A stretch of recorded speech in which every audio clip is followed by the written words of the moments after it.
6 दिसंबर 1956।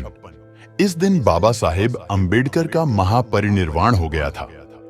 भारत के शोषितों और कमजोर तबकों के संरक्षक डॉक्टर बाबा साहेब आम्बेडकर का जाना उनके लिए बहुत बड़ा झटका था।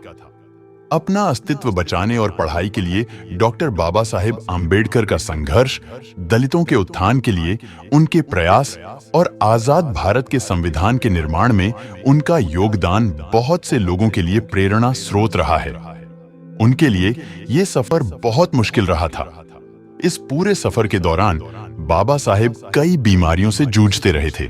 वो डायबिटीज, ब्लड प्रेशर, न्यूराइटिस और आर्थराइटिस जैसी लाइलाज बीमारियों से पीड़ित थे। डायबिटीज के चलते उनका शरीर बेहद कमजोर हो गया था। गठिया की बीमारी के चलते वो कई रातों तक बिस्तर पर दर्द से परेशान रहते थे। आइए जानते हैं कैसे बीते बाबा साहेब की जिंदगी के आखिरी 24 घंटे। माई साहेब आखिरी वक्त तक बाबा साहेब के साथ ही थी। उन्होंने अपनी जीवनी में उनके इस आखिरी वक्त के बारे बहुत ही विस्तार से लिखा है। निधन से एक दिन पहले यानी 5 दिसंबर को बाबा साहेब सुबह 8:30 पर सोकर उठ गए थे। माई साहब चाय की ट्रे लेकर उनके कमरे में गईं और उन्हें जगाया। दोनों ने साथ ही चाय पी। इसी बीच नानक चंद रत्तू जो दफ्तर जाने वाले थे उनके पास आए। नानक चंद ने भी चाय पी और वो चले गए। माई साहेब ने बाबा साहेब को सुबह के रोजमर्रा के काम निपटाने में मदद की। उसके बाद वो उन्हें नाश्ते की टेबल पर ले आईं। उसके बाद तीनों लोगों यानी बाबा साहेब, माई साहेब और डॉक्टर मालवनकर ने साथ में नाश्ता किया और बंगले के बरामदे में बैठकर कुछ बातें की। बाबा साहेब ने अखबार पढ़े। उसके बाद माई साहब ने उन्हें दवाएं और इंजेक्शन दिए और फिर काम निपटाने रसोई में चली गईं। बाबा साहेब और डॉक्टर मालवनकर बरामदे में बैठकर बातें करते रहे। रात 8 बजे जैन पुजारियों का एक प्रतिनिधिमंडल और उनके प्रतिनिधियों को बाबा साहेब से मिलने आना था।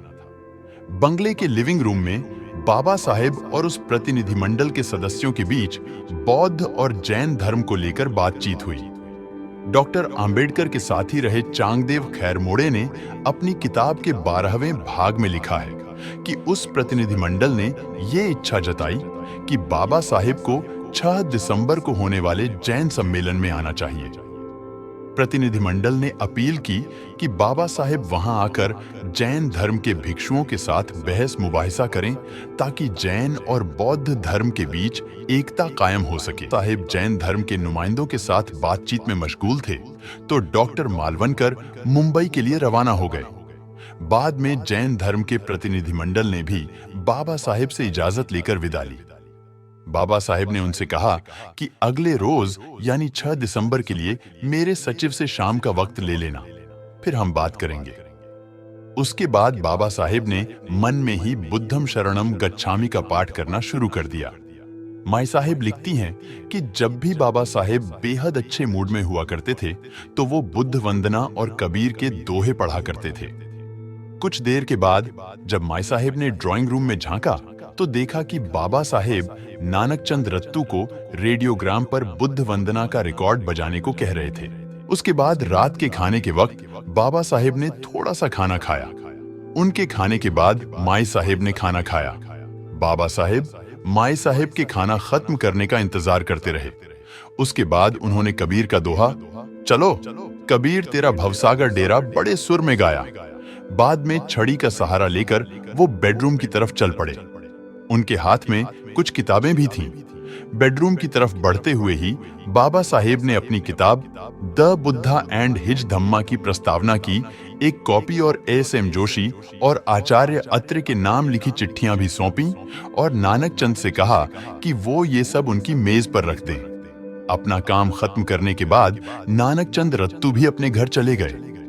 माई साहेब अपना काम निपटाने रसोई घर में चली गईं। माई साहब ने अपनी आत्मकथा में लिखा है कि बाबा साहेब को देर रात तक लिखने पढ़ने की आदत थी। अगर वो रम जाते तो सारी रात पढ़ते लिखते रहा करते थे।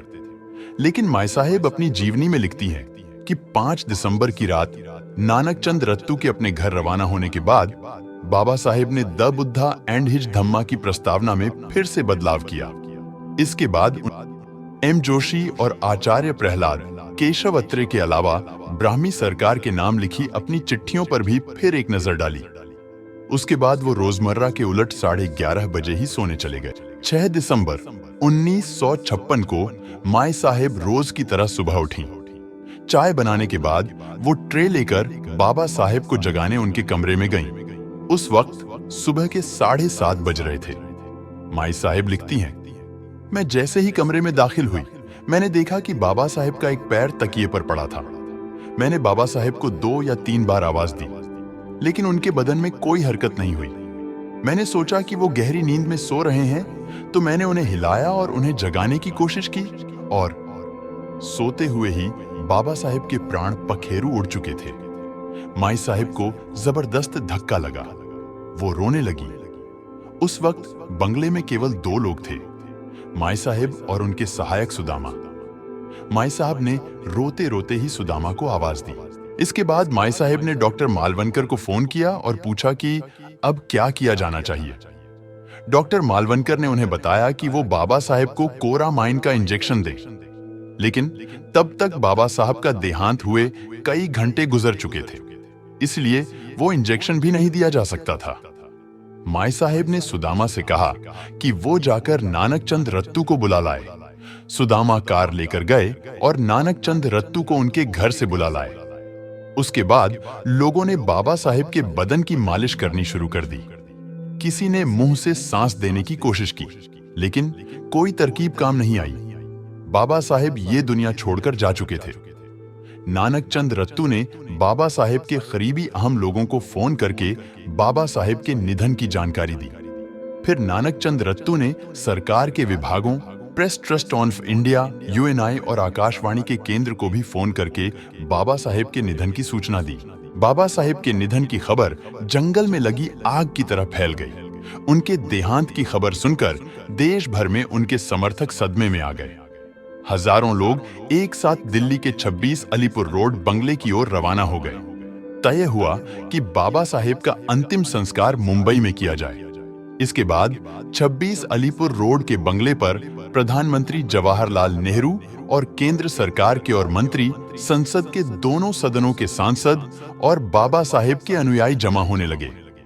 बाबा साहेब के पार्थिव शरीर को मुंबई ले जाने के लिए जगजीवन राम ने एक विमान की व्यवस्था की और उसके बाद बाबा साहेब का पार्थिव शरीर नागपुर होते हुए मुंबई ले जाया गया।